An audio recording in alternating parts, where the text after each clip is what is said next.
नमस्कार मित्रांनो. मी अतुल आणि आपला मित्र उपेंद्र. मित्ररंगामध्ये पुन्हा एकदा आपले स्वागत आहे. आजच्या भागामध्ये आपण मोहनकडून उरलेल्या गोष्टी आपण त्याच्याबरोबर गप्पा मारूयात. मोहन, आजच्या भागामध्ये तुझे पुन्हा एकदा स्वागत. नमस्कार. नमस्कार. सर्वप्रथम मला तुमच्या दोघांचं खरोखरी कौतुक करायचं आहे. तुम्ही तुमच्या व्यस्त दिनचर्येतून वेळ काढून नुमवेतल्या ज्या काही कर्तृत्ववान मंडळींचं या कार्यक्रमाद्वारे इतकं छान मनोरंजक आणि माहितीपर असं जे मुलाखती घेताय, हा अतिशय स्तुत्य उपक्रम आहे. त्याबद्दल तुमचं कौतुक जेवढं करावं तेवढं थोडंच आहे आणि याच्याबद्दल मी तुमचं खूप खूप अभिनंदन करतो आणि असंच पुढे पण कार्यक्रम चालू राहू दे. आणि आता आपण आपल्या गप्पांना सुरुवात करूया. ओके. धन्यवाद मोहन. तुझ्या या कारकिर्दीमध्ये पॅन्डेमिक कोविड-19 येऊन गेलं आणि हे गेल्या 100 वर्षातलं एक पॅन्डेमिक होतं. तर या पॅन्डेमिक पासून तेव्हा तुमच्यासाठी हा खूप टफ जॉब होता HR वाल्यांसाठी. ऍब्सोल्युटली. तुला यातनं काय शिकवण मिळाली असं वाटतं? अगदी थोडक्यात काय पॉइंट वाईज सांगशील? हे जे कोविड-19 पॅन्डेमिक होतं ना, ते इतकं हॉरिबल होतं. पहिले 2 महिने तर सगळं बंद होतं. नंतर सुद्धा सुरू झाल्यानंतर आम्हाला फक्त 15%च मॅनपॉवर युटिलाइज करायची परमिशन होती. त्यामुळे टार्गेट्स किंवा आमचे ज्या काही ऑर्डर्स किंवा जे काही आमचे गोल्स होते इन्कमच्या दृष्टीने, ते सगळे ठप्प झाले. ते we came across those 5 C's. तर ते 5 C's कुठल्या होत्या? तर एक challenge, 1 C is for challenge. Challenge असा होता की एकतर मॅनपॉवर खूप कमी होती. That was the toughest task for us. त्या एम्प्लॉईजची सगळी हेल्थ किंवा सेफ्टी, हायजीन याची सगळी काळजी आम्हाला घ्यायची होती. दुसरं होता चेंज म्हणजे 15% लोकांच्यात काम करून घ्यायचं आणि शक्यतो आपले टार्गेट सगळे अचीव्ह करण्याच्या अँगलने प्रयत्न करायचा. हा एक मोठा चेंज होता तेव्हाचा. नंतर शिफ्ट्स मध्ये आम्हाला शिफ्टच्या टायमिंग मध्ये आम्हाला बरेच चेंजेस करावे लागले.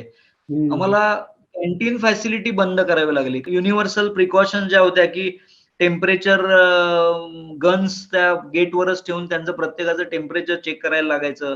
नंतर ऑक्सिमीटर मधनं ऑक्सिजन टेस्ट करावा लागायचा. तर that was the biggest change. Third one is competition. Third C is for competition. नंतर आम्हाला चौथा C इज क्रिएटिव्ह आयडियाज. काय होतं, IT मध्ये जनरली आपल्याला माहित होतं की वर्क फ्रॉम होम हा कन्सेप्ट असतो IT इंडस्ट्रीज मध्ये. तो बाकी कुठं असतो हा कल्पना कोणालाच तेव्हा नव्हती. तर ती जी क्रिएटिव्ह आयडिया डेव्हलप झाली की त्यामुळे आता आपण सगळे झूम, वेबएक्स ह्याच्यावर जे सगळ्या इझिली गोष्टी, ह्या क्रिएटिव्ह आयडियाज तेव्हा त्याच्यामुळे डेव्हलप झाल्या. त्यामुळे that was the very major aspect. आणि 5वं C is for copability. Copability म्हणजे actually this is the capability to cope up with the situation. तर ती जी कोपॅबिलिटी जो नवीन एक कन्सेप्ट आहे तो आम्हाला त्यामुळे जमू शकला. आम्ही कसं ती कॅपॅसिटी आणून आहे या सिच्युएशनला कसं तोंड द्यायचं, टॅकल करायचं आणि ती सिच्युएशन कशी डिफ्यूज होऊ शकते त्याचं सॉल्युशन आम्हाला या कोपॅबिलिटीच्या C मुळे एक वी केम अक्रॉस. तर that those 5 C's were very important. We could face and go along with that during that pandemic season. फार छान. मोहन, अनएम्प्लॉयमेंट हा आपल्या देशापुढचा एक प्रॉब्लेम आहे. We have to recognise that one. हा रेट कमी कसा करता येईल, त्याच्यामध्ये सुधारणा होण्यासाठी काय करायला पाहिजे, हे आपण what as an expert in HR तू याबद्दल काय सांगू शकतोस? गव्हर्नमेंटच्या खूप छान स्कीम्स ऍक्च्युली आहेत. एक NAPS नावाची स्कीम आहे, नॅशनल अप्रेंटिसेस प्रमोशन स्कीम, किंवा EPP, एम्प्लॉयमेंट प्रमोशन प्रोग्राम. या ज्या गव्हर्नमेंटच्या फार सुंदर स्कीम्स आहेत त्या ऍक्च्युली सगळ्या एम्प्लॉयर्सनी जर त्या राबवायचा प्रयत्न केला, कारण त्यांना काय फारसे तुम्हाला स्टायपेंड्स द्यावे लागत नाहीत आणि तुमची कामं ते यंग हँड्स असतात, त्यामुळे तुम्ही त्यांच्याकडनं चांगलं काम करून घेऊ शकता. आणि कालांतराने जर तुम्हाला त्यांच्यात तेवढं कॅलिबर दिसलं किंवा कॅपॅबिलिटी दिसली तर तुम्ही त्यांना रिक्वायरमेंट नुसार त्यांना एम्प्लॉयमेंट पण देऊ शकता. त्यामुळे थोडीशी अनएम्प्लॉयमेंट कमी करण्याच्या दृष्टीने एक फायदा होईल.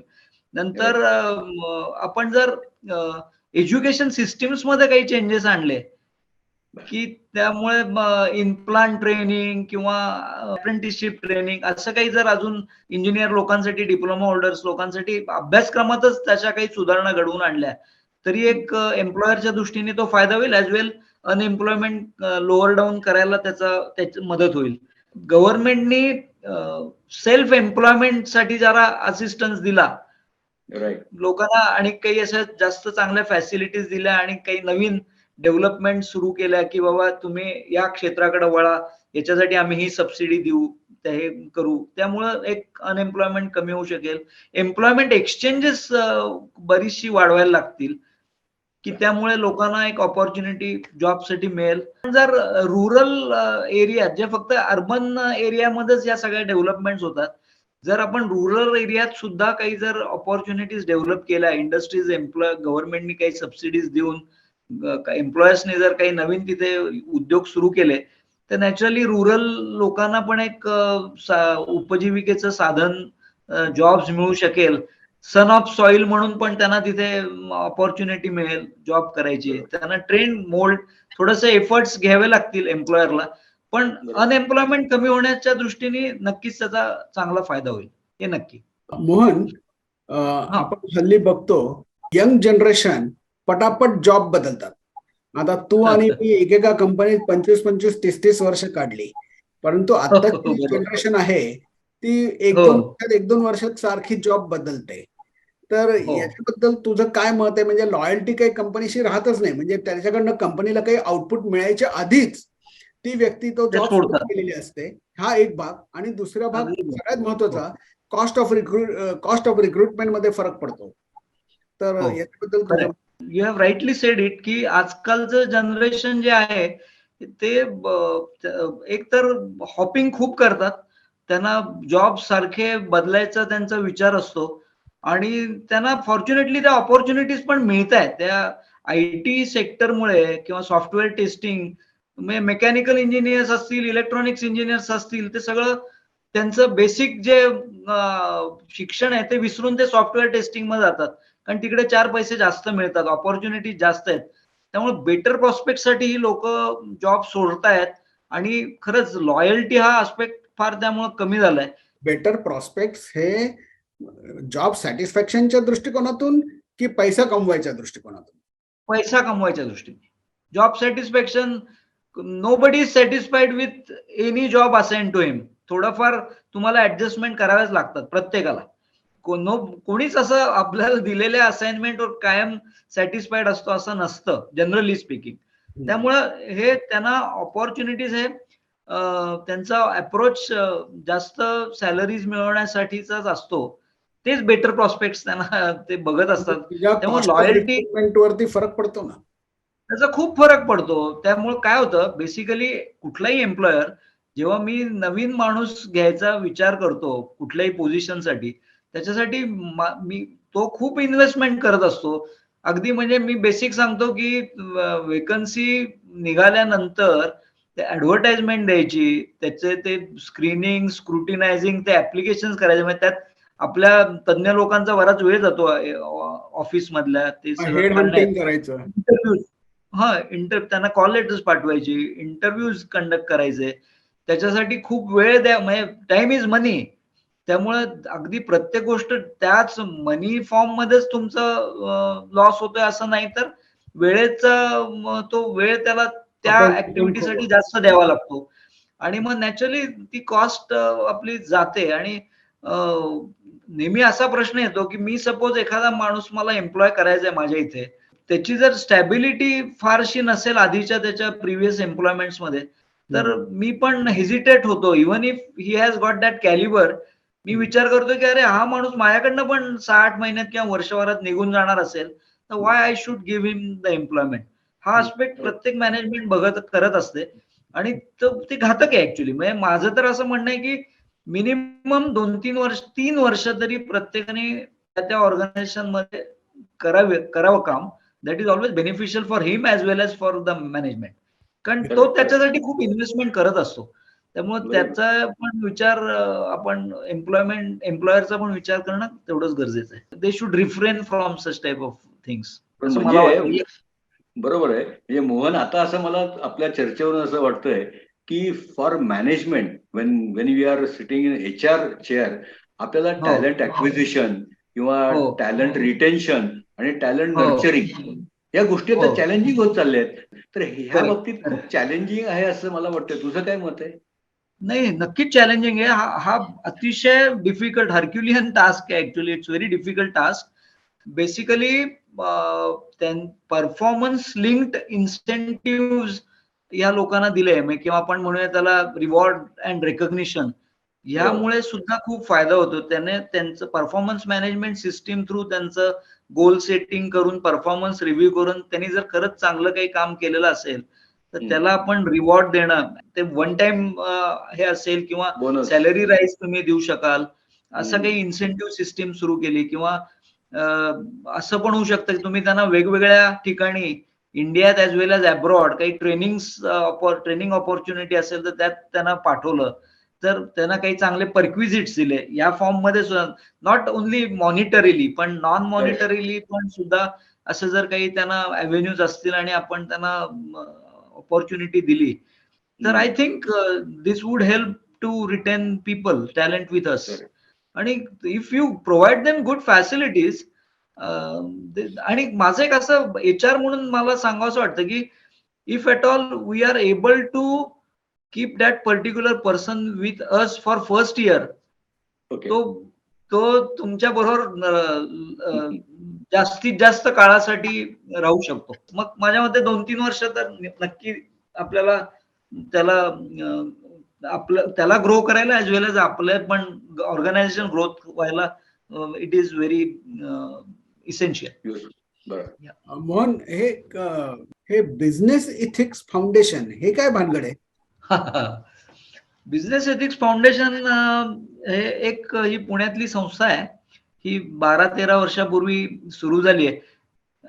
आमचे डॉक्टर SG बापट म्हणून जे सर आहेत, माझे जे PhD चे गाईड आहेत, त्यांनी आम्हाला 5-6 लोकांना, अशा लाईक माइंडेड लोकांना सोबत घेऊन ते सुरू केलं.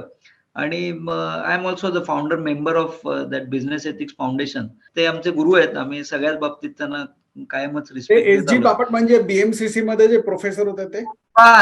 BMCC मधले डॉक्टर SG बापट प्रोफेसर होते तेच. ते बेसिकली बिझनेस एथिक्स हे दोन शब्दच कॉन्ट्राडिक्टरी आहेत. बिझनेस करणं with ethics is always difficult. खरंय. त्यामुळं नीतिमत्तेने तुम्ही व्यवसाय कसा करावा याचं प्रबोधन करण्याचं काम ही संस्था करते.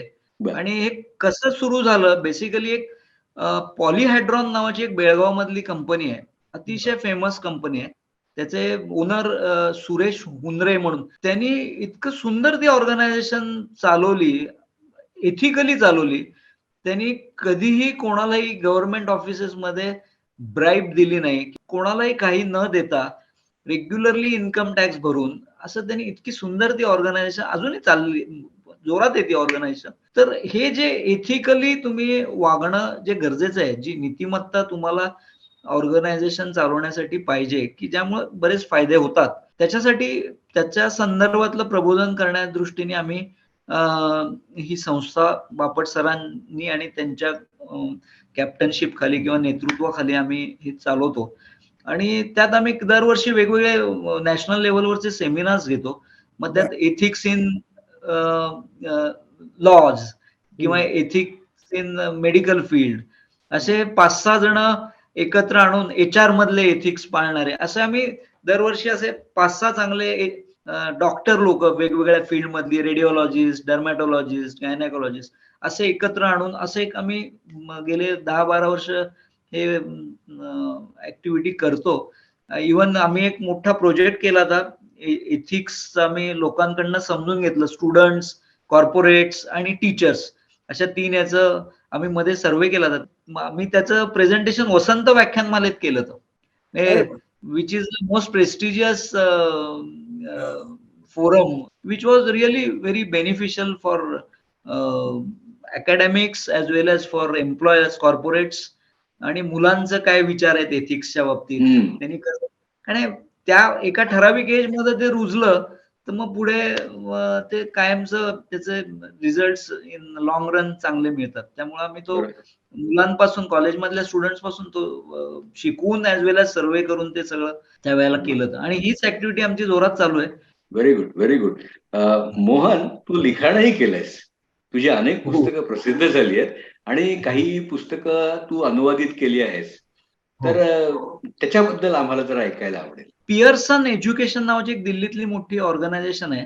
त्यांच्याकडे काही अमेरिकन पुस्तकं चे अनुवाद करण्यासाठी अमेरिकन पुस्तक ऑथर्सची पुस्तकं आली ती. तर ती Okay. पण फॉर्च्युनेटली बापट सरांकडेच आमच्या आली ती. तर तेव्हा हम्म. सरांनी आम्हाला विचारलं होतं की तू बाबा मराठीत ट्रान्सलेट करशील का? हम्म. तर मला एक पुस्तक तेव्हा अनुवाद करायची एक संधी मिळाली. ते पुस्तक एक डायरेक्टर HR, ती एक लेडी होती, KFC केंचुकी फ्राईड चिकन, कॅथी फॉईक तिचं नाव, आणि तिने हायरिंग द बेस्ट असं नावाचं एक पुस्तक लिहिलेलं होतं. तर त्याचं मी मराठीत उत्कृष्ट उमेदवाराची निवड असं ट्रान्सलेट करून ते मी पुस्तक ट्रान्सलेट केलं. तर ते HRच्याच रिलेटेड होतं, त्यामुळे HR मधल्या लोकांना ते नक्कीच फायद्याचं आहे. त्यात तिने 53 सूत्र दिलेली होती की तुम्ही जर उत्कृष्ट उमेदवार निवडलात तर तुमचे काय काय गोष्टी तुम्ही अचीव करू शकता ऑर्गनायझेशन. त्याच्यानंतर मला ते दुसरं पुस्तक माझ्या PhDचं कन्व्हर्जन इन टू बुक आपण बोललो ते सांगितलं. तिसरं पुस्तक मला असंच एक मोठा अमेरिकेतला एक व्हेरी रिनाउंड आणि स्टालवर्ट म्हणू आपण, मोटिवेशनल स्पीकर आहे, इंटरनॅशनल बुक सेलिंग मधला तो मोठा लेखक आहे, जेफ केलर म्हणून. त्याचं स्वतःची ॲटिट्यूड इज एव्हरीथिंग नावाची संस्था आहे. तर ॲटिट्यूड इज एव्हरीथिंग नावाच्याच त्यांनी पुस्तकाचं मला ट्रान्सलेशन करायला, दृष्टिकोन म्हणजे सर्व काही असं नावाचं मी, अतिशय सुंदर पुस्तक आहे. हे त्यांनी छान लिहिलंय. फॉर्च्युनेटली ते ट्रान्सलेट कदाचित चांगलं झालं असेल. आमच्या बापट सरांचं एक पुस्तक आहे, SG बापट आणि SG आपटे, असं दोघांनी मिळून एक मराठीत लिहिलेलं पुस्तक आहे, व्यक्तिमत्व विकासावर. तर ते मी पर्सनॅलिटी डेव्हलपमेंट म्हणून मी मराठीतून इंग्लिशमध्ये ट्रान्सलेट केलं. 24 ऑगस्ट ते 29 ऑगस्ट मला करोना झाला होता आणि आय वॉज इन दीनानाथ. आणि काही वेळ जाणं म्हणजे ती रूम खायला उठली ती. तर मी तेव्हा विचार केला की अरे आपण का नाही आपल्याबद्दलच काहीतरी लिहू. तिथे बसल्या बसल्या मोबाईलवरच एक माझ्याबाबत एक आत्मकथन म्हणून एक माझा परिवार म्हणून सुरुवात केली. आणि मी 2-3 महिन्यात पुढे सप्टेंबर ऑक्टोबर मध्ये ते पुस्तक अख्खं पुस्तक मी मोबाईलवर मराठीत टाईप केलं.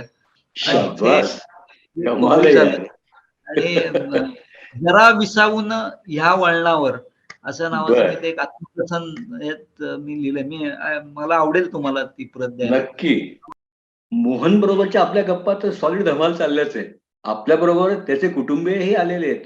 म्हणजे दीपा वहिनी आलेल्या आहेत आणि मोहनच्या 2 कन्या रसिका आणि सानिका ह्या पण आपल्या बरोबर आहेत. तर उसगावकर्स, तुमचं नमस्कार, स्वागत आहे. नमस्कार. दीपा वहिनी, आपण काय करता, म्हणजे तुमचं शिक्षण म्हणा किंवा तुमचं प्रोफेशन असं काही असेल तर आम्हाला ऐकायला आवडेल.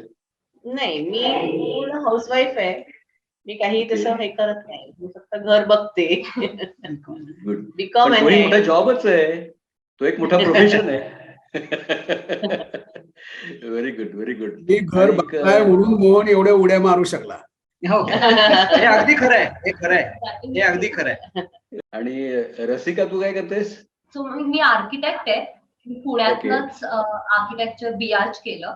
त्याच्यानंतर इथे थोडा एक्सपिरियन्स घेऊन मी माझं मास्टर्स इंग्लंड मधनं केलं आणि नाव I am teaching as a visiting faculty. आणि मी माझे पण प्रोजेक्ट्स घेऊन working as a freelance architect.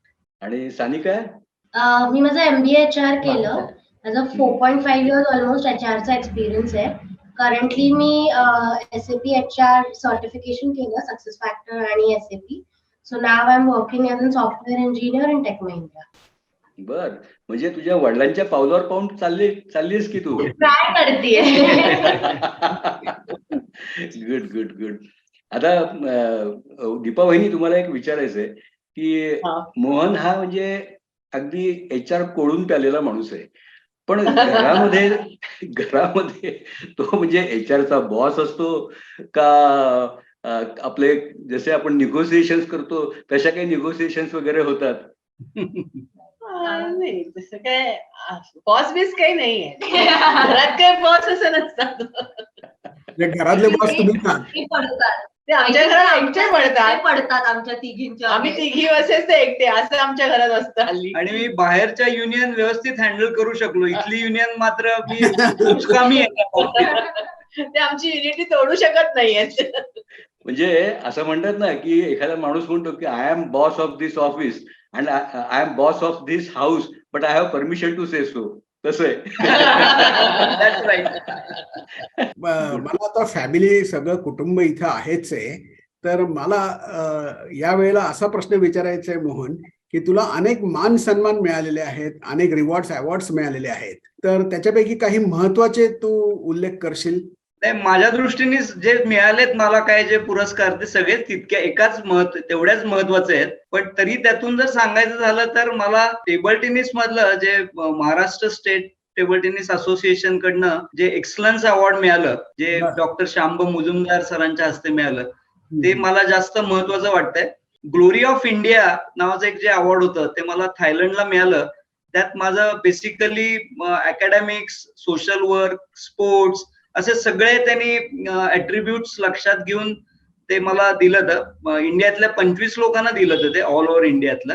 तो कार्यक्रम झाला होता थायलंडला. ते पण मला वाटतं ते पण थोडं म्हणजे जास्त प्रेस्टिजियस अवॉर्ड आहे. आणि शिवाय मला वाटतं आपल्या शाळेकडनं पण काही मान सन्मान तुला मिळाले, हो. दोन्ही शाळांच्या. हे विशेष आहे. हो, बरोबर. लहान नुमवी आणि प्रशाला दोन्हीकडे मला 2-3दा चीफ गेस्ट म्हणून बोलवलेलं होतं. त्यामुळे तिथेही माझे त्यावेळेला सत्कार झाले. आणि एक ऍडिशनल, माझी जेव्हा PhD झाली तेव्हा मला शाळेने, आय डोंट नो माझ्या बाबतीत का असं घडलं, पण PhD झाल्यावर मला आपल्या मुख्याध्यापक सरांकडनं माझा सत्कार गॅदरिंग मध्ये झाला होता. पण मग एवढे अवॉर्ड्स तुला मिळाले, गेले 35-40 वर्ष तू या HR फील्ड मध्ये आहेस, तर आता ही जी यंग जनरेशन तुझ्या मागे उभी आहे, आणि सानिका, तुम्हाला दोघींना काय वाटतं?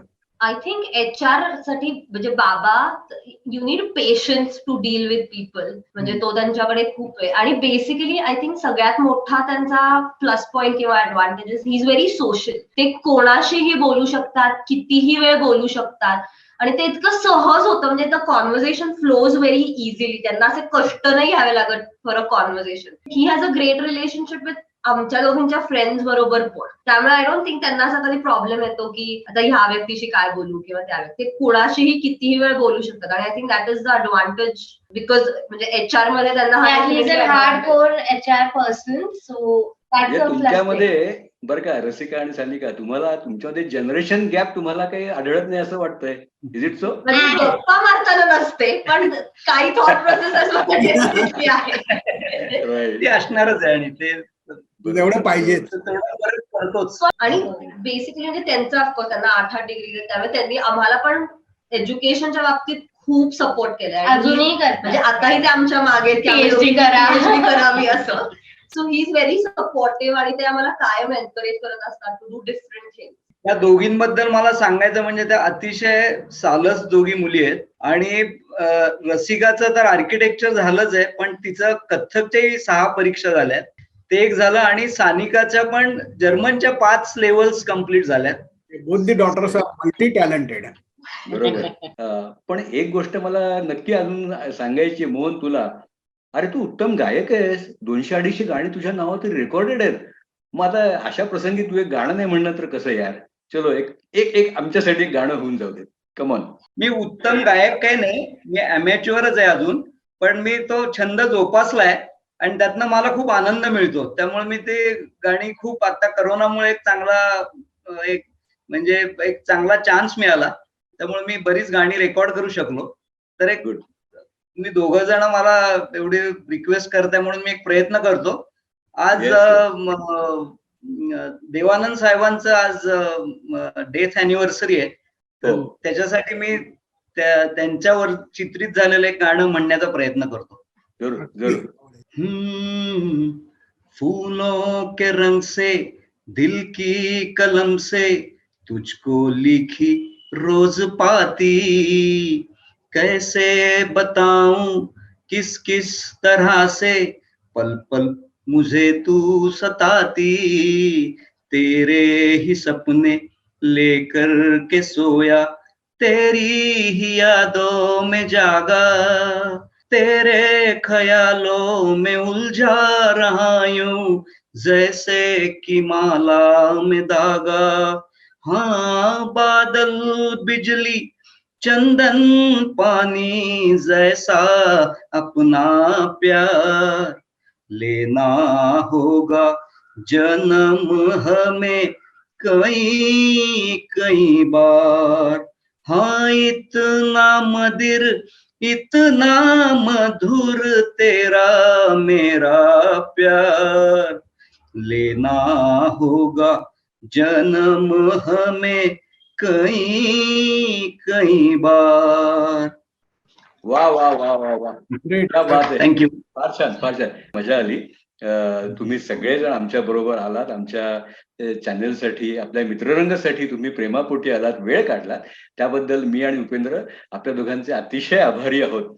आणि मित्रांनो, तुम्हाला सांगायची गोष्ट अशी की आपल्याला हा कार्यक्रम आता जरी संपत असला तरी आपल्याला अनेक पुढचे असे प्रोग्राम बघायचे आहेत. त्यासाठी आपल्या मित्ररंग चॅनेलला शेअर करा, सबस्क्राईब करा आणि नक्की नक्की नक्की सगळ्यांना लाईक करा.